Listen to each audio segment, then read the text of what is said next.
दूर हटाओ डैडी सैडी, बहुत पी लिया कोला कैंडी, अब करेंगे मर्दों वाली बात। डीजे अजय मलमल। खूब पियेंगे बियर सियर, साथ में लेके सेक्सी डियर, पार्टी चलेगी सारी रात।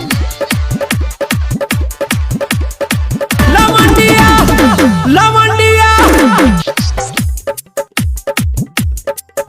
लंदन से लाएंगे, रात भर डीजे बजाएंगे। लवंडिया लंदन से लाएंगे, रात भर डीजे बजाएंगे। रजनी के स्टाइल में सिगरेट जलाएंगे,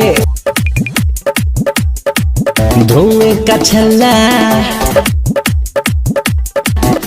बनाकर उड़ाएंगे।